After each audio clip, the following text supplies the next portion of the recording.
69% de Béninoises disent être victimes au moins une fois dans leur vie de violences selon le ministère de la Famille. 1 sur 3 femmes dans le monde subissent ces violences sexuelles, psychologiques, le harcèlement sexuel, voire le mariage forcé. L'inégalité homme-femme, l'analphabétisme élevé et la culture patriarcale dominante de nos sociétés, selon l'ONU, causent ce fléau planétaire de violences basées sur le genre. Ces violences, qu'importe leur catégorie, rencontrent ici l'engagement de l'Institut national de la femme et du ministère pour leur soutien affirmé.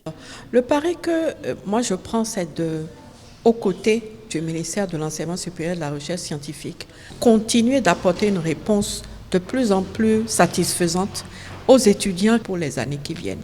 Donc il est important de créer un cadre dans lequel, en toute égalité avec les étudiants du sexe masculin, les jeunes femmes puissent suivre leur cursus normalement pour pouvoir ensuite déployer leurs dons, leurs talents dans différents domaines. C'est aussi en fait rassurer les participants que les résolutions et recommandations qui seront issues de cet atelier seront les bienvenues au cabinet de Madame la ministre. L'initiateur Mautondi Agbessi, jeune leader engagé à l'épanouissement des femmes, entend par cette initiative évaluer l'ampleur, la nature de ces violences, les limites des lois en vigueur pour y apporter des solutions, dit-il, rapides aux victimes pour faire valoir leurs droits en vue d'un témoignage. Ce, pour un changement durable de leur situation. Les inégalités liées aux gens nous ont amenés à initier le présent atelier pour pouvoir former les acteurs de ce monde sur les dispositions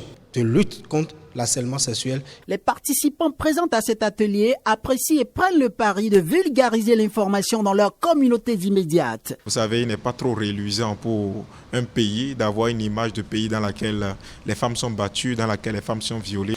C'est une violence très souvent qui est banalisée, mais qui est la cause de l'abandon des études de certains collègues. Je ferai le feedback à mes collaborateurs, à mes collaboratrices pour qu'on puisse aussi mener la lutte ensemble.